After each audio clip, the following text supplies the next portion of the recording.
Good morning all of you. स्वागत है आप सभी का आपके अपने यूट्यूब चैनल सॉफ्ट स्टडी पर। आज के इस वीडियो में आपके लिए क्लास 12th हिस्ट्री चैप्टर 14 विभाजन को समझना से इंपॉर्टेंट ऑब्जेक्टिव क्वेश्चंस को लाया गया है। और दोस्तों, इस वीडियो में सभी क्वेश्चन सिलेक्टेड हैं तथा अच्छे लेवल के हैं। वही क्वेश्चंस को लिया गया है जो आपके एग्जाम के लिए इंपॉर्टेंट हैं। तो सभी क्वेश्चंस को अच्छे से देखिएगा। और जो लोग हमारे चैनल पर नए हैं, यहाँ आपको आई बटन दिखेगा, नीचे डिस्क्रिप्शन में आपको लिंक मिल जाएगा, या आप हमारे प्लेलिस्ट को चेक कीजिएगा। मैंने हर सब्जेक्ट का एक अलग अलग प्लेलिस्ट बना रखा है, तो आप वहां से वीडियोज को देख सकते हैं। सही वीडियो आपके लिए इंपॉर्टेंट है, जितने भी प्रीवियस वीडियो है आप देख लीजिएगा। चलिए शुरू करते हैं, बढ़ते हैं हम लोग आज के अपने पहले क्वेश्चन की ओर। और ये हमारा second last chapter of the history है, मतलब हिस्ट्री सब्जेक्ट का ये सेकेंड लास्ट चैप्टर है।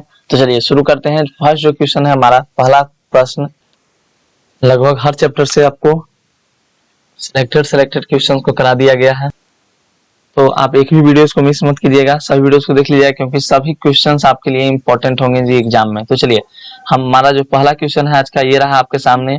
फर्स्ट क्वेश्चन, कांग्रेस और मुस्लिम लीग में लखनऊ समझौता कब हुआ? कांग्रेस और मुस्लिम लीग में लखनऊ समझौता कब हुआ? तो आपके पास ऑप्शंस हैं जनवरी 1916 ईस्वी में, दिसंबर 1916 ईस्वी में, जनवरी 1919 ईस्वी में, या सितंबर 1919 ईस्वी में।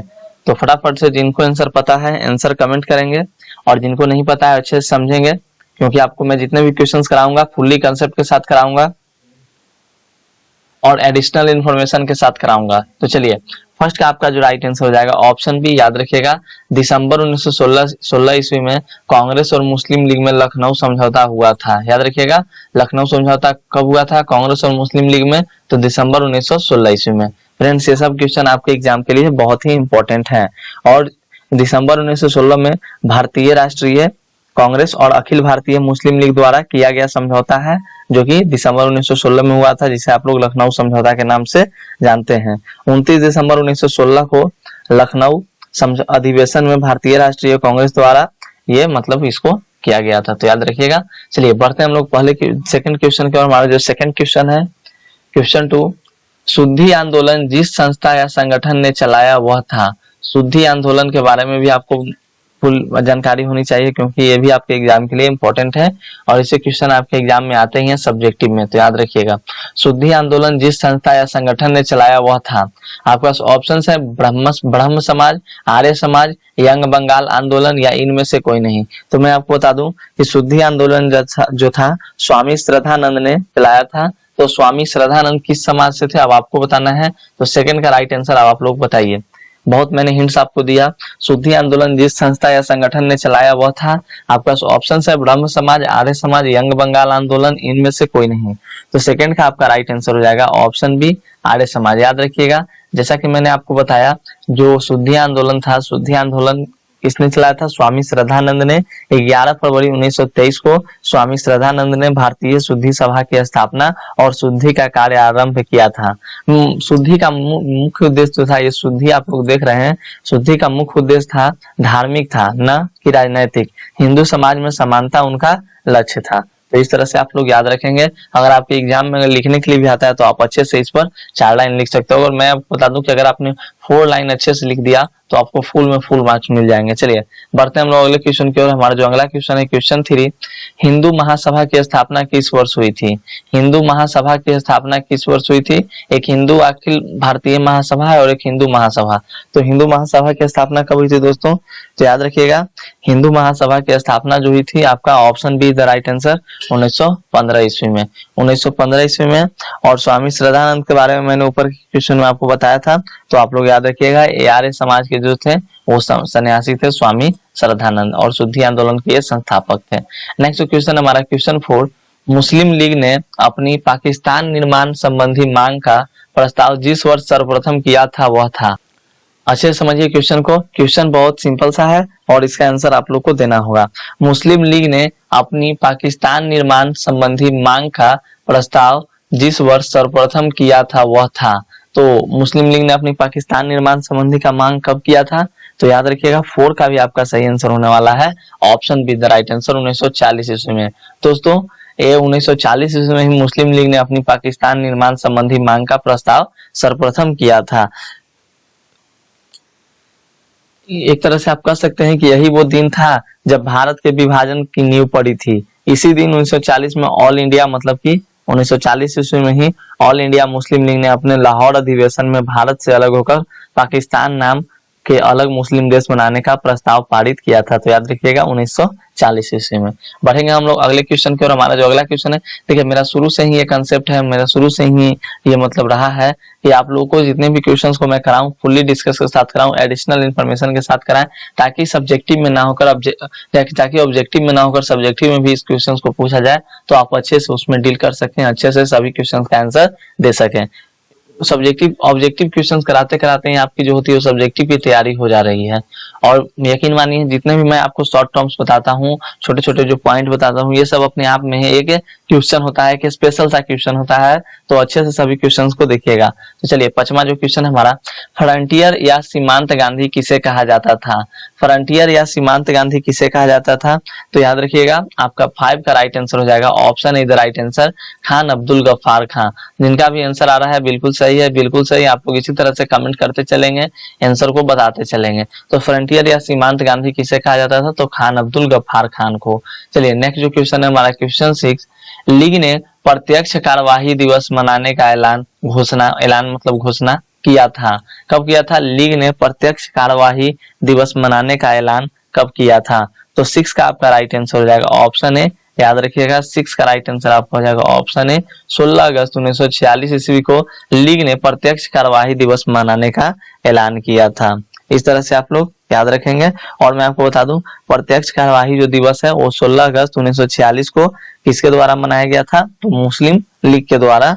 मुस्लिम लीग ने 16 अगस्त 1946 को प्रत्यक्ष कार्यवाही दिवस के रूप में मनाया। इसका उद्देश्य क्या होता है? प्रत्यक्ष कार्यवाही का उद्देश्य मैं आपको बता दूं, आप लोग इस तरह से पॉइंट्स को भी अच्छे से कंसेप्ट को क्लियर करते चलोगे। इसका उद्देश्य था हिंदू मुस्लिम दंगे उत्पन्न करके यह सिद्ध करना था, हिंदू और मुसलमान में दंगा करवाना था और यह सिद्ध करना था कि हिंदू और मुस्लिम समुदाय एक साथ नहीं रह सकते हैं। तो यही प्रत्यक्ष कार्यवाही था जो कि 16 अगस्त 1946 को इसका ऐलान किया गया, घोषणा किया गया था। बढ़ेंगे हम लोग अगले क्वेश्चन की ओर। हमारा जो अगला क्वेश्चन है क्वेश्चन 7, पंजाबी मुसलमान युवक चौधरी रहमत ने अली पाकिस्तान करने का मतलब पाकिस्तान, या यहाँ पर दिया हुआ है पाकिस्तान नाम को प्रस्तुत किया। समझिए पंजाबी मुसलमान युवक चौधरी रहमत ने मतलब चौधरी रहमत ने पाकिस्तान नाम को कब प्रस्तुत किया? तो याद रखिएगा बहुत ही मतलब इंपॉर्टेंट है, इंपॉर्टेंट सा क्वेश्चन है। तो याद रखिएगा ऑप्शन आपका हो जाएगा 7 का राइट आंसर ऑप्शन है 1933-45। ठीक है। नेक्स्ट जो क्वेश्चन है हमारा क्वेश्चन नंबर 8, पाकिस्तान का गठन हुआ और किसी तरह का प्रॉब्लम हो तो नीचे कमेंट में आप लोग कमेंट करते चलिएगा, आप लोगों की प्रॉब्लम का सॉल्यूशन अवश्य दिया जाएगा। पीडीएफ के लिए मैंने आपको सभी इन्फॉर्मेशन बता दी है कि पीडीएफ आपको कब से मिलेगा और किस किस क्वेश्चंस का पीडीएफ आपको प्रोवाइड कराया जाएगा। तो चलिए अब हम लोग अगले महीने से जो हम लोग का आने वाला है सितंबर से हम लोग जो होगा गेस क्वेश्चंस में लाएंगे। कौन से गेस क्वेश्चन? शॉर्ट और लॉन्ग गेस क्वेश्चंस में लाएंगे। तो आज है हमारा 23 अगस्त। तो 23 अगस्त पाकिस्तान हम लोग देख रहे हैं क्वेश्चंस को। हम लोग आज हिस्ट्री का सेकंड लास्ट चैप्टर को हम लोग कर रहे हैं। और अगर आपने मेरी आपसे एक ही रिक्वेस्ट है, अगर आपने प्रीवियस वीडियोस के क्वेश्चन आपको नहीं याद है तो आप उन वीडियोस को जरूर देखें, क्योंकि अभी आपके पास समय है। अगर अभी आप अच्छा करते हैं तो आप मतलब आपका हो जाएगा जो रिवाइज करते समय या जब आप लोग सेट बनाइएगा तो सेट बनाते समय आपको जो होगा क्वेश्चन में किसी तरह की परेशानी नहीं होगी। न तो ऐसा न हो कि जब आप लोग सेट बनाने जाए तो उसी समय आपको याद करना पड़े, तो ये आपके लिए राइट नहीं होगा, उस समय आपके लिए ये अच्छा नहीं होगा। तो आप अभी से ही लग जाइए, अच्छे से जी तोड़ मेहनत करने लगिए, क्योंकि अब आपके पास समय बहुत कम है। तो चलिए 8 का आपका राइट आंसर हो जाएगा पाकिस्तान का गठन हुआ। आप लोगों ने पढ़ लिया होगा तो बिल्कुल सही ऑप्शन नीचे जो कमेंट आया है बिल्कुल सही है दोस्तों, option D the right answer. इनमें से कोई नहीं आप कह सकते हैं, इनमें से कोई नहीं। जैसे कि बात आती है पाकिस्तान का गठन के बारे में, तो 1947 जो हुआ था अगस्त में भारत के विभाजन के फलस्वरूप पाकिस्तान का जन्म हुआ, ऐसा आप लोग जानते ही हैं। और उस समय पाकिस्तान में वर्तमान पाकिस्तान और बांग्लादेश दोनों सम्मिलित है। सन 1971 में, लेकिन सन 1971 में भारत के साथ हुए युद्ध में पाकिस्तान का पूर्वी हिस्सा, जिसे उस समय तक पूर्वी पाकिस्तान कहा जाता था, उसे बांग्लादेश का एक नाम देकर उसे स्वतंत्र कर दिया गया था। तो इस तरह से आप लोग याद रखेंगे। चलिए बढ़ते हैं हम लोग अगले क्वेश्चन की ओर। और ये क्वेश्चन आपके 2018 के एग्जामिनेशन में पूछा गया है। तो बहुत ही इंपॉर्टेंट क्वेश्चन है दोस्तों आपके लिए, क्योंकि मैं आपको हर वीडियोज में बताता हूँ और आज भी बता रहा हूं कि जो प्रीवियस ईयर क्वेश्चंस होते हैं वे आपके एग्जाम के लिए बहुत ही इंपॉर्टेंट होते हैं। तो बंगाल के विभाजन की घोषणा कब हुई?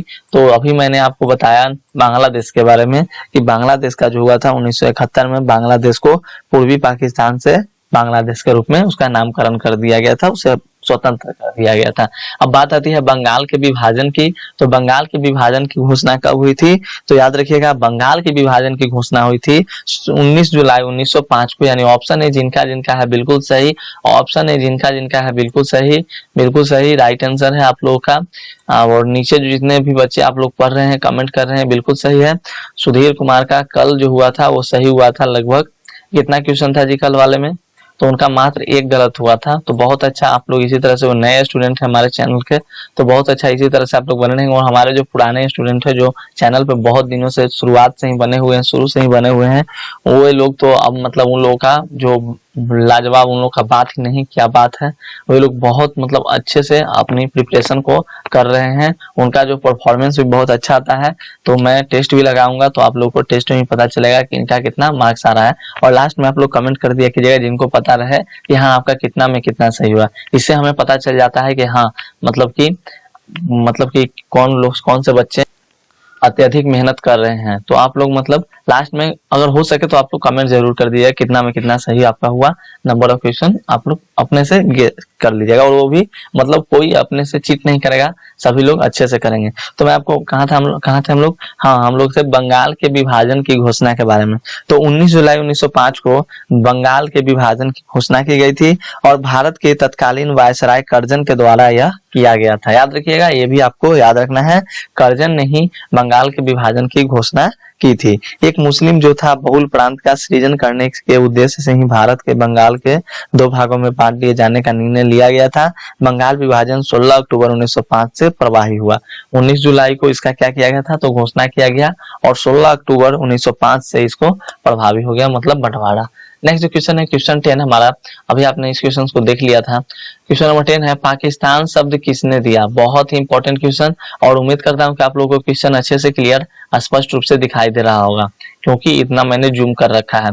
पाकिस्तान शब्द किसने दिया? पाकिस्तान शब्द किसने दिया? ऑप्शन है जिन्ना ने, बी है लियाकत अली ने, चौधरी रहमत अली ने, या इकबाल ने। तो दोस्तों मैं आपको बता दूं कि ये जो है आपके लिए इंपॉर्टेंट क्वेश्चन है, और पाकिस्तान से ऐसे भी हम लोगों का जो होता है वो हर समय वैर ही चलते रहता है, तो आप लोग देखते ही रहते हैं, सीज फायर का उल्लंघन होते रहता है हमारे यहाँ। तो पाकिस्तान के बारे में बता दूं, पाकिस्तान सबसे पहले जो हुआ था, option C the right answer आपका हो जाएगा चौधरी रहमत अली, यानी कि ऑप्शन सी आपका सही है। चौधरी रहमत अली ने पाकिस्तान शब्द सबसे पहले किसने दिया? तो चौधरी रहमत अली ने। और इसी तरह से आप लोगों का जो होगा वो OMR सीट पर क्वेश्चंस के ऑप्शंस को कलर करना रहता है। तो मैं आपको बता दूं कि चौधरी रहमत अली ने 1933 में पाकिस्तान नेशनल मूवमेंट की शुरुआत की और आगे चलकर उन्होंने 1 अगस्त 1933 से पाकिस्तान नाम की वीकली मैगजीन भी शुरू की। चौधरी रहमत अली ने पाकिस्तान को परिभाषित भी किया था। तो इस तरह से आप लोग याद रखेंगे। चलिए हम लोग बढ़ेंगे अपने अगले क्वेश्चन की ओर। हमारा जो अगला क्वेश्चन है क्वेश्चन नंबर 11, मोहम्मद अली जिन्ना के बारे में कौन सा कथन सही है? तो मोहम्मद अली जिन्ना के बारे में ऑप्शन है होम रूल लीग आंदोलन का समर्थन किया। तो यस याद रखिएगा, मोहम्मद अली जिन्ना जो थे, मोहम्मद अली जिन्ना के बारे में कौन सा कथन सही है? तो आप लोग बताइए। चलिए 11 का राइट आंसर, तो याद रखिएगा होम रूल लीग आंदोलन का समर्थन किया था, option A the right answer. बढ़ेंगे हम लोग अगले क्वेश्चन की ओर। हमारा जो अगला क्वेश्चन है, असहयोग आंदोलन का विरोध किया, यानी option A the right answer home rule league आंदोलन का समर्थन। नेक्स्ट जो क्वेश्चन है क्वेश्चन नंबर 12, और ये हमारे महान क्रांतिकारी सुभाष चंद्र बोस के बारे में क्वेश्चन है, जैसा कि आप लोग देख पा रहे हैं। और फ्रेंड्स मैं शुरू में ही आप लोगों को वीडियोस के शुरू में ही मेरा व्हाट्सएप नंबर आप लोगों को दिखा होगा, तो जो लड़कियां लोग होंगी वे लोग हमें मैसेज कर देंगे, उन लोगों का नंबर ब्रॉडकास्ट कर दिया जाएगा ताकि जो वीडियो जाए उसका नोटिफिकेशन आप लोगों को पहले ही दे दिया जाए। और जो लड़के होंगे उन्हें ग्रुप में तो जोड़ ही दिया गया है, तो आप लोग इस तरह से चैनल पे बने रहेंगे। चलिए 12 नंबर क्वेश्चन हमारा, सुभाष चंद्र बोस भारतीय राष्ट्रीय कांग्रेस के अध्यक्ष कब बने? तो मैं आपको बता दूं, सुभाष चंद्र बोस भारतीय राष्ट्रीय कांग्रेस के अध्यक्ष जो बने थे, आपका 12 का राइट आंसर हो जाएगा option C the right answer 1938 एवं 1939 ईस्वी दोनों में, 1938 एवं 1939 ईस्वी दोनों में सुभाष चंद्र बोस राष्ट्रीय कांग्रेस के अध्यक्ष बने थे। इस तरह से आप लोग याद रखेंगे। नेक्स्ट जो क्वेश्चन है हमारा क्वेश्चन नंबर 13, फॉरवर्ड ब्लॉक 1939 ईस्वी की स्थापना किसने की? तो फॉरवर्ड ब्लॉक अभी हम लोगों ने सुभाष चंद्र बोस के बारे में जाना, तो याद रखिएगा हमारे महान क्रांतिकारी जो थे सुभाष चंद्र बोस ने ही फॉरवर्ड ब्लॉक की स्थापना की थी, यानी option C the right answer दोस्तों। जिनका जिनका ऑप्शन सी है बिल्कुल राइट है, आप लोग इसी तरह से कमेंट करते रहेंगे। और जो लोग चैनल पे नए होंगे चैनल को आप लोग सब्सक्राइब जरूर कीजिएगा, क्योंकि सब्सक्राइब करने के बाद ही आप लोग को सभी सब्जेक्ट का जो होगा नोटिफिकेशन आप लोग को मिलता रहेगा। और हाँ, बेल आइकन के पास आप लोग जाकर ऑल में सेट कर दीजिएगा। जैसे ही आप ऑल में सेट कर दीजिएगा, जितने भी मेरे वीडियोज आएंगे आपको इन्फॉर्मेशन मिलती रहेगी। अगर आपने ऑल में नहीं सेट किया है तो केवल आप सब्सक्राइब करके ऐसे ही रह जाएंगे, आप लोग को किसी तरह का नोटिफिकेशन नहीं मिलता है। तो चलिए, सुभाष चंद्र बोस ने याद हो गया आप लोग को। मैं बता दूं आप लोग को फॉरवर्ड ब्लॉक के बारे में। तो अभी जैसा कि आपने देखा कि फॉरवर्ड ब्लॉक की स्थापना नेताजी सुभाष चंद्र बोस ने किया साल 1939 ईस्वी में। यहाँ पर साल 1939 ईस्वी में नेताजी सुभाष चंद्र बोस ने 22 जून के ही दिन ऑल इंडिया फॉरवर्ड ब्लॉक की स्थापना की थी, गठन किया था। तो याद रखिएगा। नेक्स्ट जो क्वेश्चन आएगा हमारा क्वेश्चन नंबर 14, सुभाष चंद्र बोस ने कहां पर आजाद हिंद फौज का गठन किया? सुभाष चंद्र बोस ने कहां पर आजाद हिंद फौज का गठन किया? तो आपका ऑप्शन से है मलाया, वर्मा, थाईलैंड, सिंगापुर। सुभाष चंद्र बोस ने कहां पर आजाद हिंद फौज का गठन किया दोस्तों? 2010 के एनुअल एग्जामिनेशन में इस क्वेश्चन को पूछा गया है। और मेरा आपसे एक रिक्वेस्ट जो रहता है, आप लोग जानते ही हैं कि कम से कम जो बच्चे नए हैं वो कम से कम अपने 2 स्टूडेंट को जोड़ेंगे। मेरे साथियों, मेरे मित्रों, ये मेरी आपसे एक रिक्वेस्ट है। मैं आपसे हाथ जोड़कर एक विनती करता हूं कि अगर आपके पास आपके मित्र अभी इसके बारे में नहीं जाने इस चैनल के बारे में, तो प्लीज उन्हें आप वीडियो को शेयर करें और उन्हें बोलिए कि चैनल को अगर आपको अच्छा लगे तो सब्सक्राइब जरूर करें। सुभाष चंद्र बोस ने कहां पर आजाद हिंद फौज का गठन किया? तो आप अच्छे से याद रखिएगा, आजाद हिंद फौज का जो स्थापना हुई थी वो आपके option D is the right answer, Singapore. तो कौन से आजाद हिंद फौज? 2 आजाद हिंद फौज की स्थापना हुई थी। एक जो आजाद हिंद फौज की स्थापना हुई थी वो टोक्यो, जो कि आप जापान में है, 1942 में रास बिहारी बोस ने की थी, याद रखिएगा। लेकिन जो सुभाष चंद्र बोस ने कहां पर आजाद हिंद फौज का गठन किया? तो सुभाष चंद्र बोस ने 31 अक्टूबर 1943 को, आपको डेट याद रखने हैं, 21 अक्टूबर 1943 को, जैसा कि यहाँ पर आप लोग देख रहे हैं, 21 अक्टूबर 1943 को सुभाष चंद्र बोस ने सिंगापुर में अस्थायी भारत सरकार आजाद हिंद सरकार की स्थापना की, आजाद हिंद फौज का गठन किया। चलिए बढ़ेंगे हम लोग अगले क्वेश्चन की ओर। हमारा जो अगला क्वेश्चन है क्वेश्चन नंबर 15, कैबिनेट मिशन 1946 ईस्वी में भारत आया कि कौन इसके सदस्य नहीं थे? कैबिनेट मिशन भारत में कब आया था? 1946 ईस्वी में, याद रखेंगे आप लोग। और कौन इसके सदस्य नहीं थे? और आप लोग बताइए, क्या आप लोग को एडिशनल इंफॉर्मेशन से हेल्प मिलती है कि नहीं? फटाफट से एक कमेंट आना चाहिए आपका, नो या यस, यस या नो, फटाफट से कमेंट कीजिए। जो मैं एडिशनल इंफॉर्मेशन आपको देता हूं, जो मैं डायरेक्ट क्वेश्चन को टिक आउट ना कराकर पहले मैं आपको उसके बारे में जानकारियां प्राप्त करवाता हूं, एडिशनल इंफॉर्मेशन देता हूं, कुछ उसके बारे में छोटे छोटे टर्म्स को बताता हूं, शॉर्ट टर्म्स को मैं एक्सप्लेन करता हूं, तो क्या उससे आपको हेल्प मिलती है कि नहीं? जब आप बुक को पढ़ते हैं तो आपको अच्छा लगता है कि नहीं? ऐसा लगता है कि नहीं कि आपने इसको पहले भी कहीं मतलब पढ़ लिया है बिना पढ़े हुए ही? ऐसा लगता होगा, बिल्कुल लगता है साथियों। तो चलिए इसी तरह से आप लोग देखेंगे अच्छे से क्वेश्चंस को, और सभी क्वेश्चंस आपके एग्जाम के लिए इंपॉर्टेंट ही हैं और सिलेक्टेड क्वेश्चंस को लाया गया है। और चलिए ऑब्जेक्टिव में ना आए तो सब्जेक्टिव में तो आपका जरूर जो हम डिस्कस करते हैं सब्जेक्टिव में आप जरूर, अगर अच्छे से आप सुनिएगा, मेरे कंसेप्ट को अच्छे से आप समझिएगा, तो आप सब्जेक्टिव में जरूर अच्छा कर सकते हो। तो कैबिनेट मिशन 1946 ईस्वी में भारत आया था, कौन इसके सदस्य नहीं थे? तो याद रखिएगा ऑप्शन डी आपका राइट आंसर हो जाएगा, अलेक्जेंडर ग्राहम बेल ने किस चीज का आविष्कार किया था? इस तरह से आप लोग याद रखेंगे, शायद टेलीफोन का। 16 नंबर क्वेश्चन है हमारा, भारतीय राष्ट्रीय कांग्रेस के प्रथम अधिवेशन की अध्यक्षता की थी? भारतीय राष्ट्रीय कांग्रेस के प्रथम अधिवेशन की अध्यक्षता की थी, आपका ऑप्शन है दादा भाई नौरोजी, व्योमेश चंद्र बनर्जी, फिरोज शाह मेहता, गोपाल कृष्ण गोखले। तो बहुत लोगों का आंसर आ रहा है ऑप्शन डी, बिल्कुल गलत है, ऑप्शन आपका डी नहीं हो जाएगा दोस्तों। 16 का आपका 50-50 मैं करता हूँ, ए और डी नहीं होगा। चलिए फटाफट से बताइए, बी और सी में 50-50 हो गया, करोड़पति चल रहा है। चलिए करोड़पति भी हम लोग चला सकते हैं। तो 16 का आपका राइट आंसर हो जाएगा option B is the right answer, Vyomesh Chandra Banerjee. याद रखिएगा भारतीय राष्ट्रीय कांग्रेस के प्रथम अधिवेशन की अध्यक्षता जो हुई थी वो व्योमेश चंद्र बनर्जी द्वारा किया गया था, उनकी प्रथम अधिवेशन की अध्यक्षता की थी। तो याद रखेंगे। और इसके सभी के बारे में मैं एडिशनल इन्फॉर्मेशन देता हूँ। तो इस क्वेश्चन को क्यों छोड़ा जाए। भारतीय राष्ट्रीय कांग्रेस की जो स्थापना हुई थी, आपको याद रखना है 28 दिसंबर 1885 को हुई थी। 28 दिसंबर 1885 1885 को हुई थी में की गई थी। इसका पहला अधिवेशन बम्बई, वर्तमान जो उसको हम लोग मुंबई कहते हैं, में कलकत्ता हाई कोर्ट के बैरिस्टर ब्योमेश चंद्र बनर्जी की अध्यक्षता में हुआ था। इसलिए आपका जो विकल्प जो हो जाएगा option be the right answer. Next question है हमारा क्वेश्चन नंबर 17, मुस्लिम लीग द्वारा मुक्ति दिवस कब मनाया गया। मुस्लिम लीग द्वारा मुक्ति दिवस कब मनाया गया। ऑप्शन है 22 दिसंबर 1935 ईस्वी, 22 दिसंबर 1936 ईस्वी, 22 दिसंबर 1938 और 22 दिसंबर 1939। तो ये तो आप गांठ मान लीजिए कि मुस्लिम लीग जो हुआ था वो 22 दिसंबर को ही हुआ था, क्योंकि जितने भी ऑप्शंस हैं आप देख रहे हैं सभी में आपको 22 दिसंबर देखने को मिल रहा है। तो मैं आपको बता दूं इसका आपका विकल्प हो जाएगा option D the right answer. Option D सही जवाब है, बिल्कुल सही। जिनका भी ऑप्शन डी था वो बिल्कुल सही थे और आप लोगों का बहुत बहुत शुक्रिया। ऑप्शन डी आपका राइट आंसर है। चलिए बढ़ेंगे हम लोग अपने अगले क्वेश्चन की और हमारा जो अगला क्वेश्चन है क्वेश्चन नंबर 18, क्लीमेंट एटली ने यह घोषणा कब की कि ब्रिटिश शासन जून 1948 ईस्वी तक भारत छोड़ देगा। बहुत ही इंपॉर्टेंट क्वेश्चन है दोस्तों और इन्फॉर्मेशन के लिए भी आपको ये जानने जरूरी है। तो देखिए क्या कहता है, क्लीमेंट एटली ने यह घोषणा कब की कि ब्रिटिश शासन जून 1948 ईस्वी तक भारत छोड़ देगा। तो मैं आपको बता दूं कि 18 का आपका सही आंसर होने वाला है। जिन जिन बच्चों का, जिन जिन मेरे दोस्तों का, मेरे भाइयों का, मेरी बहनों का, जितने लोगों का 18 का आपका ऑप्शन बी है वो बिल्कुल सही है। 20 फरवरी 1947 को बिल्कुल सही है आप 20 फरवरी 1947 को। तो दोस्तों इसी तरह से आप लोग आगे बढ़िए, अच्छे से याद कीजिए क्वेश्चंस को। और मेरी आपसे एक ही रिक्वेस्ट रहती है कि अगर आप चैनल पर नए होंगे तो चैनल को सब्सक्राइब कीजिएगा, वीडियो को लाइक जरूर कीजिएगा। और मैं हर वीडियोज में ये बात मैं आपको कहना मतलब मुझे अच्छा नहीं लगता, आप लोग खुद से अपने से वीडियोज को लाइक कर दिया कीजिएगा। चैनल को अगर आप नए होंगे तो सब्सक्राइब कर लीजिएगा। और लेकिन सब्सक्राइब करने के लिए तो बोलना पड़ेगा, क्योंकि नए नए स्टूडेंट को पता कहाँ कि सब्सक्राइब करना है। तो चलिए 18 का आपका राइट आंसर ऑप्शन बी हो जाएगा। तो मैं आपको बता दूं क्लीमेंट इटली के बारे में। क्लीमेंट इटली क्या था।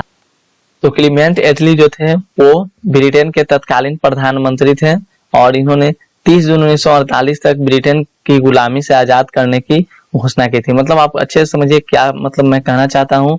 कहता है कि हम लोग जो थे अंग्रेजों की गुलामी में रहे, भारत जो था अंग्रेजों की गुलामी में था और भारत के इतिहास के लिए 20 फरवरी की तारीख जो थी वो बहुत अहमियत रखती है।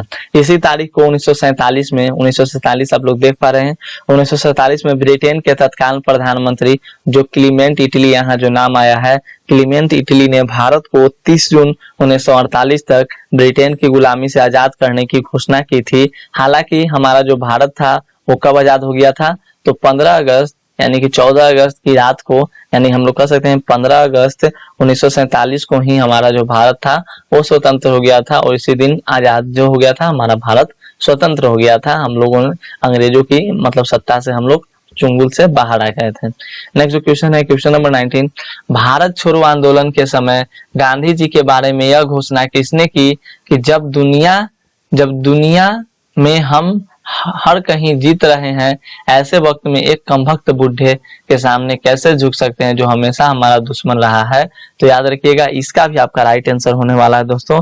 ऑप्शन 19 का आपका हो जाएगा ऑप्शन ए विंस्टन चर्चिल ने ही कहा था कि जब दुनिया में हम हर कहीं जीत रहे हैं, ऐसे वक्त में एक भारत में एक कमबख्त बुढ़े के सामने कैसे झुक सकते हैं जो हमारा दुश्मन रहा है। तो ये विंस्टन चर्चिल ने कहा था। बढ़ेंगे हम लोग अगले क्वेश्चन की और हमारा जो अगला क्वेश्चन है क्वेश्चन 20, दिसंबर 1943 ईस्वी में लीग ने कांग्रेस के भारत छोड़ो आंदोलन के नारे के मुकाबले में नया नारा बांटो और भागो, देखिए याद रखिएगा बांटो और भागो अपने किस अधिवेशन में दिया। तो याद रखिएगा 20 का आपका राइट आंसर हो जाएगा दोस्तों option A the right answer, Karachi अधिवेशन में ही बांटो और भागो अधिवेशन में जो हुआ था नया नारा दिया गया था। नेक्स्ट जो क्वेश्चन है क्वेश्चन नंबर 21, उम्मीद करता हूं कि आप लोगों को वीडियो समझ में आ रही होगी। दोस्तों वीडियो अगर समझ में आ रही हो तो एक बार आप लोग लाइक का बटन दबा दीजिए और यहाँ पर कमेंट में कुछ कमेंट कर दीजिए मेरे लिए कि कैसा आपको ये सेशन लग रहा है, कैसा आपको ये वीडियो लग रहा है। और हम लोग आज इतिहास के सेकंड लास्ट चैप्टर में हैं और इसके बाद जो हमारा 15 चैप्टर होगा वो हमारा लास्ट चैप्टर होगा और 15 चैप्टर का नाम है संविधान का निर्माण। तो बहुत ही इंपॉर्टेंट चैप्टर है and last chapter of the history है। तो अब हम लोगों ने हिस्ट्री के समझिए कि लगभग सभी चैप्टर को कंप्लीट कर लिए हैं ऑब्जेक्टिव का। अब इसका गेस्ट क्वेश्चन आपका आने लगेगा और ऐसे गेस्ट क्वेश्चन आएगा जैसे चैप्टर बाय चैप्टर, तो मतलब चैप्टर बाय चैप्टर नहीं लाऊंगा मैं, आप लोगों का गेस्ट क्वेश्चन ऐसे लाऊंगा 1 से लेकर 3 चैप्टर का एक वीडियोज में, 3 से लेकर 6 चैप्टर का एक वीडियोज में, 4 से लेकर 6 चैप्टर का वीडियो में, इस तरह से कर आपके लाया जाएगा, आप लोग को रिवाइज कराया जाएगा। तो आप लोग अच्छे से सभी क्वेश्चंस को याद कर लीजिए और उसमें आप लोग जी जान से आप लोग एकदम गर्दा मचा दीजिएगा, गर्दा मचा देना है। तो 21 नंबर क्वेश्चन हमारा, 15 फरवरी 1942 ईस्वी को सिंगापुर के पतन पर 40 सैकड़ा हजार 10,000 40,000 भारतीय युद्ध बंदियों को लेकर आजाद हिंद फौज की स्थापना किसने की थी? 15 फरवरी 1942 ईस्वी को सिंगापुर के पतन पर 40,000 भारतीय युद्ध बंदियों को लेकर आजाद हिंद फौज की स्थापना किसने की थी? तो मैं आपको बता दूं कि आजाद हिंद फौज की स्थापना जो हुई थी 1942 में किसने किया था दोस्तों, याद रखिएगा दोस्तों। चलिए, आजाद हिंद फौज की स्थापना किसने किया था तो आपको याद रखना है। चलिए फटाफट से 1942 में, तो सुभाष चंद्र बोस ने 1942 में नहीं किया था दोस्तों। मैंने सुभाष चंद्र बोस के बारे में अच्छी जानकारी आपको दे रखी है। तो आपका राइट आंसर ये नहीं होगा, आपका राइट आंसर हो जाएगा ऑप्शन सी, रास बिहारी बोस। मैंने शुरू में ही आपको बताया था कि आजाद हिंद फौज की स्थापना भारत में नहीं बल्कि जापान में की गई थी। आजाद हिंद फौज की स्थापना टोक्यो में की गई थी, ठीक है, याद रखिएगा, टोक्यो जो कि जापान में है, और जो हमारे जो थे वो उन्होंने सिंगापुर में किया था। लेकिन जो रास बिहारी बोस ने जो आजाद हिंद फौज की स्थापना की थी कहाँ पे, तो टोक्यो जो कि जापान में है, 1942 में रास बिहारी बोस ने की थी। और उन्होंने 28 से 30 मार्च तक फौज के गठन पर विचार के लिए एक सम्मेलन बुलाया और इसकी स्थापना हुई थी, याद रखिएगा। चलिए पढ़ेंगे हम लोग अपने अगले क्वेश्चन की ओर। हमारा जो अगला क्वेश्चन है यहाँ पर क्या था, सिंगापुर के पतन पर युद्धबंदियों को लेकर आजाद हिंद फौज की स्थापना किसने की? एक मिनट रुक जाइए, क्वेश्चन अच्छे से देखिए। तो दोस्तों मैं आपको बता दूं कि देखिए जो हुआ था क्या, कि मैं आपका इसका डिटेल में आपको बता देता हूं कि रास बिहारी बोस ने मतलब कि इंडियन नेशनल आर्मी गठन पर विचार के लिए सम्मेलन बुलाया था और कैप्टन मोहन सिंह, यहाँ पर मोहन सिंह का भी नाम आया है, तो कैप्टन मोहन सिंह, रास बिहारी बोस एवं निरंजन सिंह गिल थे। निरंजन सिंह गिल इनका नाम इसमें नहीं है आपके ऑप्शंस में। तो गिल के सहयोग से इंडियन नेशनल आर्मी का गठन किया गया था और आजाद हिंद फौज की स्थापना का विचार सर्वप्रथम मोहन सिंह के मन में आया था। इसलिए आप लोग याद रखिएगा, इसका राइट आंसर आपका ऑप्शन ए हो जाएगा। यहाँ पर कुछ क्वेश्चंस में चेंजेस लाने होंगे, कुछ क्वेश्चंस ही मतलब अलग ढंग का सेट हो गया है, तो उसके लिए सॉरी दोस्तों। चलिए, तो 21 का आपको मैंने फुल्ली में बताया, तो याद रखिएगा। नेक्स्ट जो क्वेश्चन है क्वेश्चन नंबर 22। क्वेश्चन नंबर 22 वही हम कंफ्यूज हो गए जब क्वेश्चंस को अच्छे से देखें और आंसर जब मैंने आपको बताया तो थोड़ा सा मतलब कंफ्यूजन जैसा लगा, क्योंकि मैंने पढ़ा कुछ और था, यहाँ पे आंसर कुछ और आ रहा था। तो 22 आपका क्वेश्चन नंबर है, सुभाष चंद्र बोस ने हिंदुस्तान की अस्थायी सरकार की स्थापना की घोषणा सिंगापुर के कैले हॉल में कब की? क्वेश्चन को समझिए, सुभाष चंद्र बोस ने हिंदुस्तान की अस्थायी सरकार की स्थापना की घोषणा सिंगापुर के कैले हॉल में कब की? तो 22 का आपका याद रखिएगा, जो आजाद हिंद फौज की स्थापना जो हुई थी, एक मिनट, हम लोग आजाद हिंद फौज में चले गए थे, नहीं, तो हम लोग यहाँ पर बात करें हम लोग अस्थायी सरकार की स्थापना के बारे में, सिंगापुर के कैले हॉल के बारे में। तो मैं आपको बता दूं, साल 1943 में नेताजी सुभाष चंद्र बोस ने सिंगापुर में प्रांतीय कहने का मतलब आप समझ रहे हैं, आजाद हिंद सरकार की स्थापना की थी।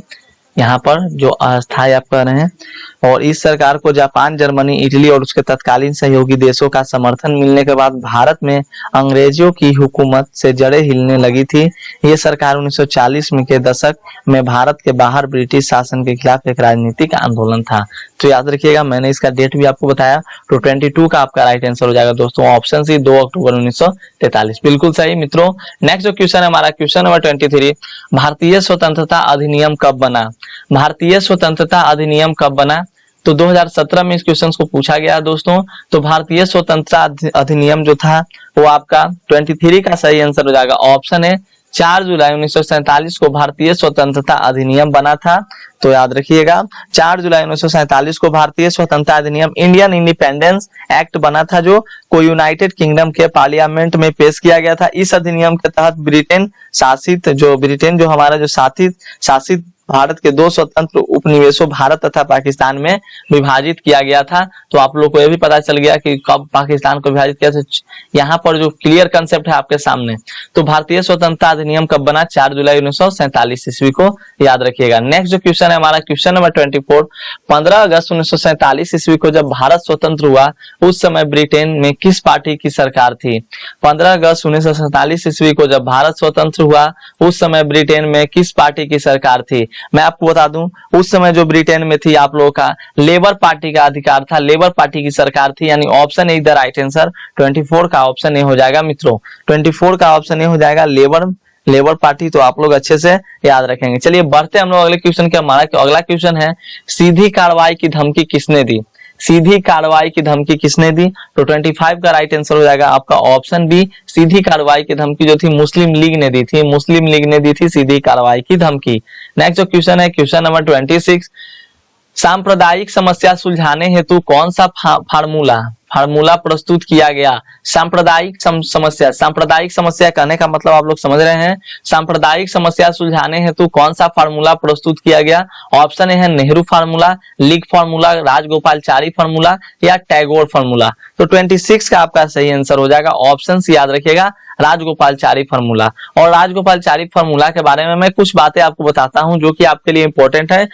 उसकी क्या मुख्य बिंदुएं थी, क्या मुख्य बातें थी। उसकी जो पहली बात थी कि मुस्लिम लीग भारतीय स्वतंत्रता की मांग का समर्थन करेगी और कांग्रेस को संक्रमण काल में अस्थायी सरकार बनाने में अपना पूर्ण सहयोग देगी। यानी आप समझ रहे हैं, कहता है कि मुस्लिम लीग जो थी वो भारतीय स्वतंत्रता की मांग के लिए समर्थन करेगी और कांग्रेस को संक्रमण काल में अस्थायी सरकार बनाने में अपना पूर्ण सहयोग देगी। तो जितने भी एडिशनल इंफॉर्मेशन होते हैं वो अपने आप में क्वेश्चंस रहते हैं, तो आपको सभी एडिशनल इंफॉर्मेशन अच्छे से याद रखना है। नेक्स्ट जो है हमारा युद्ध के बाद जो होता है भारत के उत्तर पूर्व तथा उत्तर पश्चिमी में मुस्लिम बहुमत वाले प्रदेशों की सीमा निर्धारित करने के लिए एक आयोग नियुक्त किया जाएगा। इन प्रदेशों में किसी व्यवहारिक मताधिकार के आधार पर यह तय करने के लिए जनमत लिया जाएगा कि ये प्रदेश भारत से अलग होना चाहते हैं या नहीं। तो मैंने आपको जितने भी होती हैं मैं इंफॉर्मेशन जो एडिशनल इंफॉर्मेशन होता है बताता हूं और आपको समझाने की कोशिश करता हूं। और जब मैं आपको पीडीएफ प्रोवाइड करूंगा तो उसमें जैसे एक क्वेश्चन रहेगा तो उसके बारे में नीचे जो होगा वो कम से कम 4 से 5 लाइन में आपका एडिशनल इंफॉर्मेशन रहेगा जो कि आपके सब्जेक्टिव को भी क्लियर करेगा। नेक्स्ट जो क्वेश्चन है हमारा क्वेश्चन 27, कैबिनेट मिशन योजना के अध्यक्ष कौन थे? कैबिनेट मिशन योजना के अध्यक्ष कौन थे जी? तो 27 का आपका सही आंसर होने वाला है बिल्कुल सही option D the right answer Stafford Cripps. Stafford Cripps के बारे में मैंने आपको प्रीवियस वीडियोज में भी जानकारी दी थी, तो आप लोग को उन सभी वीडियोज अगर आपने नहीं देखा है तो यहाँ पर आपको आई बटन भी दिख रहा होगा दोस्तों, नीचे डिस्क्रिप्शन में आपको लिंक भी मिल जाएगा या आप हमारे प्लेलिस्ट को चेक कीजिए। मैंने हर सब्जेक्ट का एक अलग से प्लेलिस्ट बना रखा है आपके मतलब आपकी सहायता के लिए, आपकी हेल्प के लिए, तो आप अच्छे से देखेंगे। और एक आर्ट्स का ही प्लेलिस्ट बना हुआ है class 12th arts all videos, तो आप उसको जरूर से जरूर देखिए। और एक वीडियोज को मैं आपको प्रोवाइड करता हूं, मैं आपको सलाह देता हूं, एडवाइस देता हूं कि एक वीडियो को कम से कम आप 2 से 3 बार जरूर देखें, तभी जाकर आपका जो होगा फुल कंसेप्ट क्लियर होगा। तो कैबिनेट मिशन योजना के अध्यक्ष कौन थे? तो याद रखिएगा कैबिनेट मिशन योजना के अध्यक्ष जो थे वो आपको याद रखने हैं। 27 का राइट आंसर स्टेफोर्ड क्रिप्स हो जाएगा। और मैं आपको बता दूं कि फरवरी 1946 में ब्रिटेन के प्रधानमंत्री एटली ने भारत में एक 3 सदस्यीय उच्च स्तरीय शिष्टमंडल भेजने की घोषणा की। इस शिष्टमंडल में ब्रिटिश कैबिनेट के 3 सदस्य लॉर्ड पैट्रिक लॉरेंस, भारत सचिव सर स्टेफर्ड क्रिप्स, व्यापार बोर्ड के अध्यक्ष जो थे वो सब मतलब ये अध्यक्ष थे। नेक्स्ट क्वेश्चन है हमारा क्वेश्चन नंबर 28, ब्रिटिश सरकार की नीतियों से दुखी होकर उपवास की घोषणा किसने की? ब्रिटिश सरकार की नीतियों से दुखी होकर उपवास की घोषणा किसने की? तो देखिए दोस्तों, जब हमारा देश जो था वो आजाद नहीं था तो उस समय ब्रिटिश हमारे देश पे क्या करता था? तो शासन करता था। तो उस समय उसकी जो नीति थी बहुत ही दुखदायी होती थी हम लोगों के लिए। हम लोग तो उस टाइम थे नहीं, हमारे जो पूर्वज थे, तो बहुत दुखदायी होता था। तो महात्मा गांधी ने जो था वो उपवास की घोषणा कर दी थी ब्रिटिश सरकार की नीतियों से दुखी होकर, यानी ऑप्शन बी जिनका है उनका बिल्कुल सही है, option B is the right answer. बढ़ेंगे हम लोग अपने अगले क्वेश्चन की ओर। हमारा जो अगला क्वेश्चन है क्वेश्चन नंबर 29 और second last question of this video, स्वतंत्र भारत के अंतिम गवर्नर जनरल कौन थे? देखिए ये आपके कॉम्पिटिटिव एग्जाम में भी इस क्वेश्चन को बहुत बार पूछा गया है, और अगर आप नौकरी सच में करना चाहते हो, सच में कंपटीशन की तैयारी करना चाहते हैं, तो आपको जितने भी क्वेश्चन है आप अच्छे से क्लियर कीजिए। और नहीं विश्वास है तो आप जाकर लूसेंट का बुक खोलिए, जो कॉम्पिटिटिव जो लूसेंट का बुक आता है जीके वाला, और उसमें आपको यही सब क्वेश्चन देखने को मिलेगा जो जितने भी मैंने आपको क्वेश्चंस कराए या जितने भी क्वेश्चंस आपके बुक में है, जितना भी स्टोरी आपके बुक में है, जो हिस्ट्री सिविक्स हो गया, ज्योग्राफी, पॉलिटिकल साइंस सब हो गया, वही सबसे क्वेश्चंस आपके जितने होते हैं वो कॉम्पिटिटिव एग्जाम में पूछे जाते हैं। अगर आप अच्छे से तैयारी कर लेते हैं तो आपके कॉम्पिटिटिव एग्जाम के समय आप गर्दा कर दीजिएगा, ये मेरा आपसे वादा है, आपसे चैलेंज है। आप विश्वास रखिए, केवल आपको रीजनिंग और मैथ पे कमांड करना पड़ेगा। तो 29 का आपका राइट आंसर हो जाएगा, स्वतंत्र भारत के अंतिम गवर्नर जनरल कौन थे? तो बिल्कुल सही, 29 का आपका राइट आंसर हो गया option C the right answer, C Rajagopalachari. मैंने आपको बताया भी था प्रीवियस वीडियोज में कि अंतिम वायसराय जो थे लॉर्ड माउंटबेटन थे, और भारत की स्वतंत्रता के बाद लॉर्ड माउंटबेटन स्वतंत्र भारत के पहले गवर्नर जनरल बने थे, और स्वतंत्र भारत के अंतिम गवर्नर जनरल जो थे सी राजगोपालाचारी थे। तो इस तरह से आप लोग याद रखेंगे। और लास्ट जो क्वेश्चन है हमारा इस वीडियोस का, भारतीय राष्ट्रीय कांग्रेस की प्रथम महिला अध्यक्ष कौन थी? भारतीय राष्ट्रीय कांग्रेस की प्रथम महिला अध्यक्ष कौन थी? बहुत ही हाईलाइटेड क्वेश्चन है, और इस क्वेश्चन को मैंने बहुत बार कॉम्पिटिटिव एग्जाम में भी देखा है, और आपके ये बोर्ड एग्जाम के लिए बहुत ही इंपॉर्टेंट है। तो याद रखिएगा option A the right answer, Annie Besant जो थी भारतीय राष्ट्रीय कांग्रेस की प्रथम महिला अध्यक्ष बनी थी। तो दोस्तों मैं उम्मीद करता हूं कि आप लोगों को वीडियो समझ में आई हो। वीडियो समझ में आए तो प्लीज एक लाइक मेरे लिए जरूर कीजिएगा, और वीडियो को अपने दोस्तों के साथ शेयर भी जरूर कीजिएगा। और जिस भी क्वेश्चन का आंसर आपको लगे कि ना इसका आंसर कुछ और होगा, तो आप नीचे हमें कमेंट में कमेंट करके बताइएगा। आपका जो अगला वीडियो होगा उसमें मैं आपके मतलब कंसेप्ट को क्लियर कर दूंगा, अच्छे से आपको समझा दूंगा। तो चलिए मिलते हैं हम लोग अगले वीडियो में, तब तक के लिए धन्यवाद। और इसी तरह से आप लोग अपने दोस्तों को जोड़ते रहिए, और चैनल पे ज्यादा से ज्यादा बच्चों को जोड़ने का प्रयास कीजिए, क्योंकि आप ही लोग भाई मेरी हेल्प कर सकते हैं। आप ही लोगों की हेल्प से ये चैनल ग्रो हो सकता है, इस पे ज्यादा से ज्यादा बच्चे आ सकते हैं। तो चलिए टेक केयर, अपना ध्यान रखिएगा अच्छे से। कोरोना का काल चल रहा है, अच्छे से रहिए। अब तो कोरोना भी देखिए क्या होता है क्या नहीं होता है। तो चलिए मिलते हैं हम लोग अगले वीडियो में, तब तक के लिए धन्यवाद। टेक केयर, अपना ध्यान रखिएगा। ओके चलिए आप लोग चैट करते रहिए, चलिए हम लोग बढ़ते हैं। और जिनका आंसर सही था आप लोग लास्ट में फटाफट से कमेंट कर दिए कितना सही है, वीडियो अपलोड हो जाए तो। चलिए ओके, टेक केयर।